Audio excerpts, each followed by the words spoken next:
Mon voisin, sa copine s'emmène en fait et elle commence à lui poser des questions.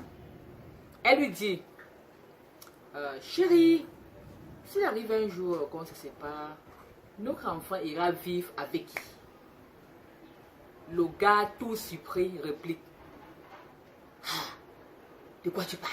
Tu parles de quel enfant en fait? Elle lui répond, mais en fait, je suis en train d'imaginer seulement. Donc, on ne sait jamais si un jour on divorce, machin, que l'enfant ira vivre chez qui, en fait.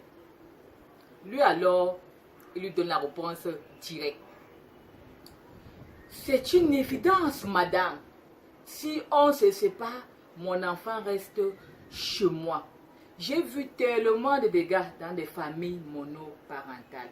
Il est hors de question que mon enfant aille vivre ailleurs. Donc, ne m'amène pas ça ici. Mon enfant reste chez moi. Elle alors, elle est surprise quoi.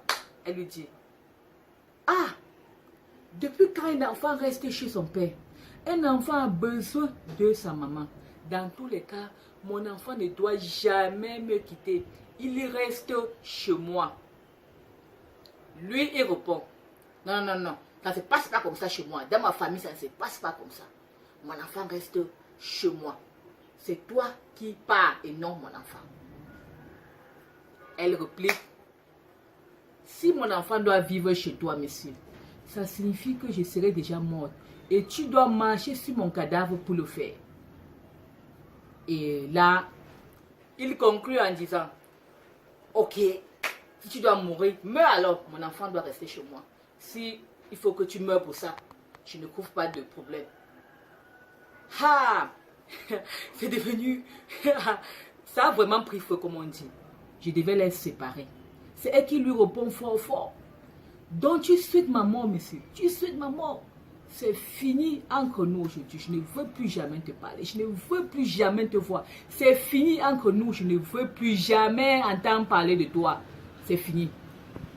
Voilà une histoire qui a commencé sur un enfant imaginaire. Moi, je n'ai même rien compris.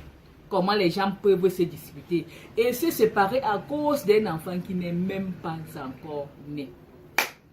Donc, je vous donne rendez-vous pour la prochaine fois pour les histoires de mon voisin. Portez-vous bien et ciao, ciao!